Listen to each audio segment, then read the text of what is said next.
For all my single friends over 50 looking for companionship, I've got a new one for you. I have a friend that's been with this guy for like almost 6 months. She's over 50. So is he. They're talking about going to relationship therapy. I mean, I have to Google it. I'm not going. I'm not. If I'm in a relationship and it's going to take that much work to have a companion in my life, maybe it's just me, but I'm not doing it. At 57 years old, if my companion isn't fun and we don't laugh and it has to be work to be together, I just as soon be alone. We all can survive being alone. Do we want to be? No. But couples therapy? Over 50? I don't know. I'm not being judgmental. It's not something that I would ever do. What are your thoughts? Would you do it? Sending love always.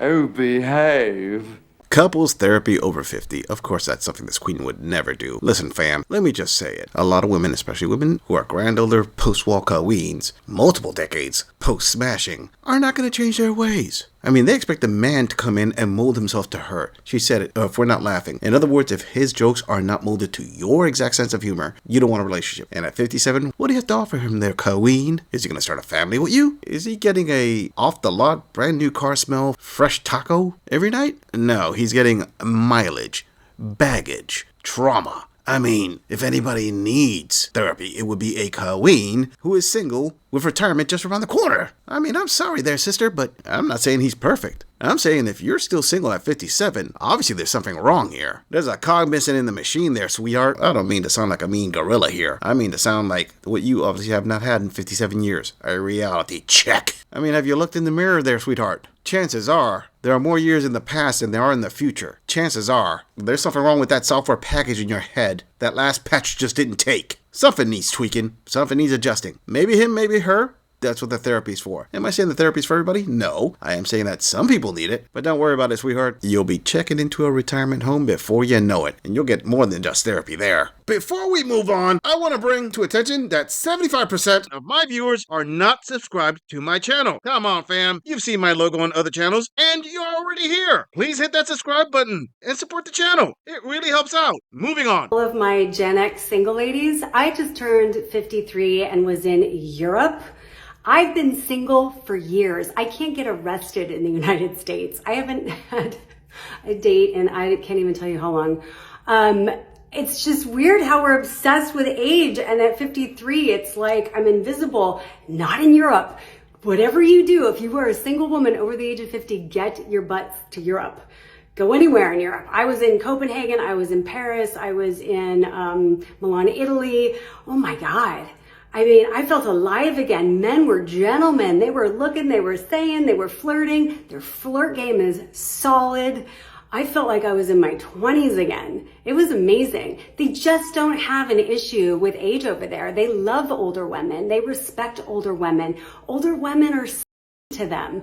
It's so different here. It's like we're invisible over a certain age. Not over there. Not to mention they dress better, they smell better, and they're way more cultured. And accents. It was the ultimate ego boost vacation. Hello? Hello? Choppy! You're here to save me! Whoa. Did I just hear that correctly? Did she just say that she is complaining because in the States she gets invisible, but she's happy in Europe because men catcall old women and date them up, i.e. because they have better game and they stay Chad/Tyrone's up until retirement age and they smash and dash them? All of a sudden, Europe is better than the US? Hey, look, if you found a place in Europe that the men there love to eat up the dried up roast beef leftovers of the US, hey, more power to you. I mean, it's dried up already. You might as well just take the last couple of drops left in there. But the point of the matter is, notice how she's complaining how in the US, Men have given women what they've wanted. Women don't want to be catcalled. Women want to be respected, treated right on the street. Hey, you got that. And now that you're old and you're not getting that anymore, you're complaining about it? This is what men mean when they say, don't go off what women say, go off their actions. And that's awesome and all. And if you need to go to Europe to get your rocks off, Granny, go ahead and do it. Question though. Why are you back in the US? If wherever you went to in Europe is such a great place, just pack up a case of KY and head back over there. You found a destination for elderly women to be expats, but I can't help but notice you didn't get a ring out of this. I mean, they're smashing you, they're popping you down again, but are long-term relationships coming out of this? Maybe, maybe not. And I'm pretty sure you're a hot commodity wherever you were. That is until you go back with all of your baggage. I'm pretty sure that Francois or Rico aren't going to be putting a ring on it anytime soon. Moving on. I have adopted a one strike, you're out rule dating in my 50s, and I'm going to spill the tea on the situation I found myself in while dating a man that made me adopt this rule. Peanut gallery, roast me away in the comments. Nothing you can say can hurt my feelings because I've already roasted myself over this. The one strike, you're out rule means the person that you're seeing can never take another swing at your dignity again. I've been dating a man for quite a while. Plus, we'd known each other for a really long time before we started dating. I trusted him. We hadn't labeled the relationship yet as exclusive, but we did have a discussion where I asked him and he asked me very specifically, are you seeing anybody else? And we both said, no, we were not seeing anybody else. Well, it wasn't long after that discussion that he asked me one night to drop off some paperwork at his house. I happened to have that paperwork in my car and I'd gone out to dinner with my son. So after we wrapped up dinner on the Sunday night, I gave my guy a call. My call went to voicemail twice. I didn't think anything of it. I'll just slide by his house and stick this paperwork in his mailbox.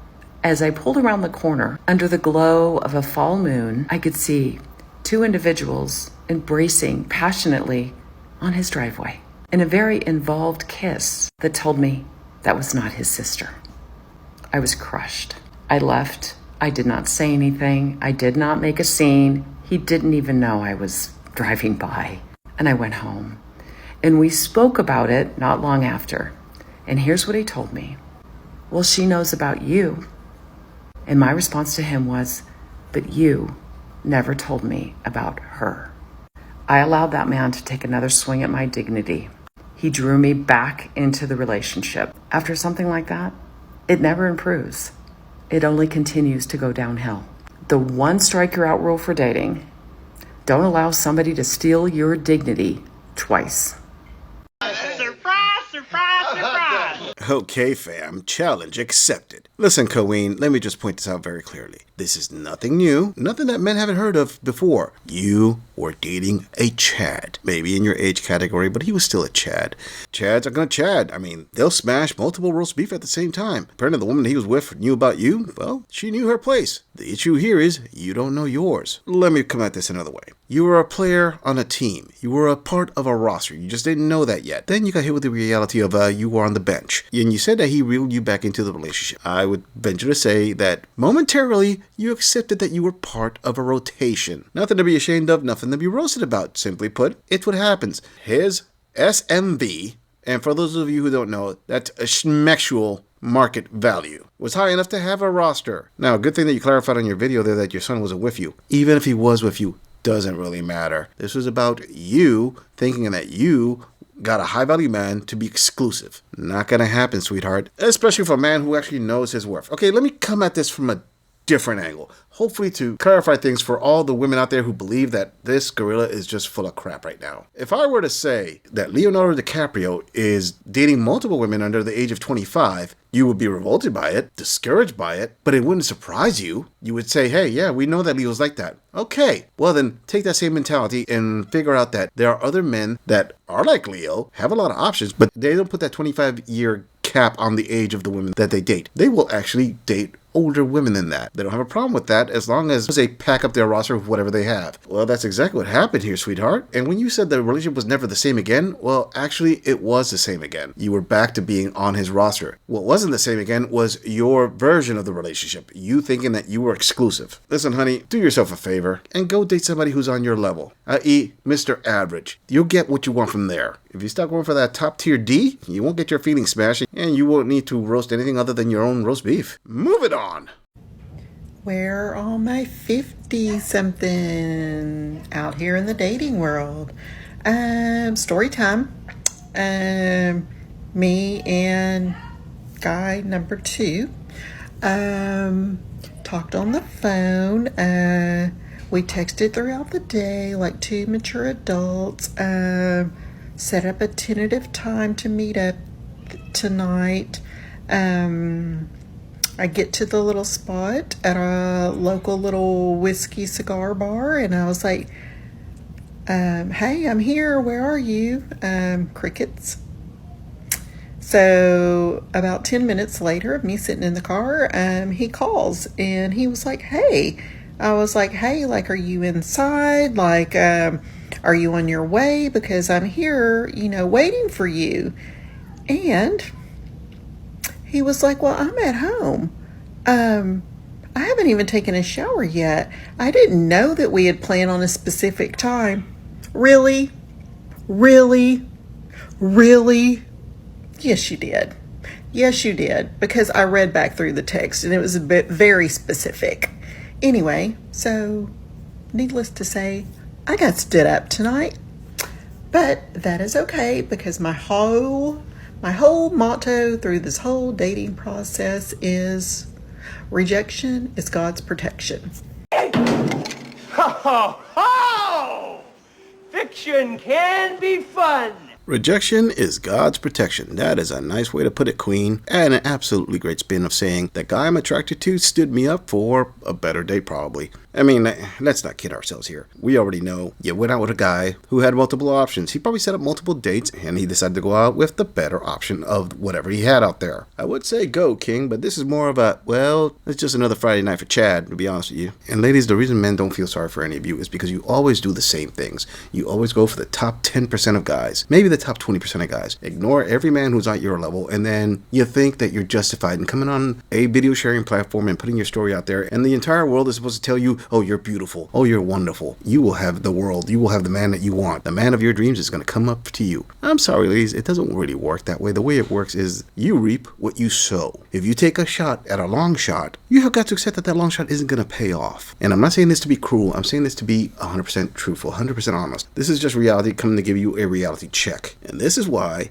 men always say that women date on easy mode until they smash through that wall. Then all of a sudden, they're the ones getting stood up. They're the ones getting ghosted. They're the ones who are starting to feel what men have been feeling since day one of dating. But don't worry, Queen. This was divine protection. This was someone's way of telling you that you deserve better. But if you're going to use that argument, the same argument can be said that this is the divine protection from him saying that he could get better. Or maybe he actually got better. Well, you look at that. Divine protection is either pro-fifis or it's misogynistic. Go figure. So you know what I did? I took my pretty little old self and I walked up into the little whiskey cigar bar and I had me a whiskey sour to thank God for protecting me to someone that has already showed me that they do not value my time. So, I met some interesting people in the whiskey bar, so it wasn't a total waste. Anyway, I just wanted to come on here to say, yes, sometimes we're going to get stood up, and that's okay, because it's probably preventing a whole lot of headache for us, because those people obviously don't value other people's time. And if they don't value your time, they'll eventually probably going to disrespect you. So, with that being said, don't let people project their immaturity and ugliness on you. Because I know I'm a good person, and when I say I'm going to do something, I do it. Because it's called accountability and maturity. So don't give up hope. The dating world's a hot mess. I know that, but keep your faith and be optimistic, because I still have hope and I believe in love. So, with that being said, yeah, I got stood up too tonight, and it's okay. But I'm not giving up hope, and I will see y'all next time on the next date. Does not compute. Does not compute. Does not compute. Listen up, my grandelder, heavy filtered post-walk Halloween. You know what men do when they get stood up on dates? Well, To the point, I'll tell you what they don't do. They don't quickly make a video and go crying on the internet saying, oh, I got stood up. No, they're like, all right, well, then another woman just to be up. Next. Let's keep on going. It's not the end of the world, princess, but I get it. You're used to getting chased. You're used to men showing up. And now that Father Time has taken away all those valuable looks that Mother Nature gave you, rejection is a total black hole for you. It's unknown waters. It's undiscovered country. It's a new subject for a new TikTok video. The irony of this is I am sure there's a 99% chance that you, Queen, have stood up men in the past. I mean, I'm sorry, Queen. I could tell that you were a bombshell when you were young. There are some heavy wrinkles and heavy lines there that the filter just can't work its way out. But if you subtract a good 35 years off of you, yeah, there's like the trail of a hottie used to be around there. So save it, sister. How many hearts did you break? How many guys did you stand up? How many guys did you ghost? Boo-hoo, it happened to you. And on top of that, you claim that you are accountable? Somehow, some way, I'm convinced that my male viewers are laughing out loud at that one. I'm sorry, Queen. It's pretty evident with your reaction. A woman who reacts like this has never been held accountable. A woman who reacts like this has gotten away with a lot of crap all her life. She's rarely ever heard men say no to her. Yeah, I'm just not buying it there, sister. If the dating world is a mess, guess who made it a mess? Women. I'm sorry, that's not misogynistic, that's the reality. Women set the rhythm of every date. Men, they just adapt their moves to the dance. But don't worry, Queen. Pretty soon, you'll be picked up on somebody's roster. And then when you find out that you're not the main, then you're really gonna make a video there. It's a win-win, because this gorilla's gonna have a lot more material from you. I'm just saying, if you enjoy this audit, click on the video in the end screen for more content. If you would like to support the channel, please follow the link in the description to donate to our beer fund. Or like, subscribe, and share this video on other social media platforms. If you agree or disagree with anything about this audit, please let us know in the comments. I'm going to leave this audit right here. I'll see all of you in the next episode.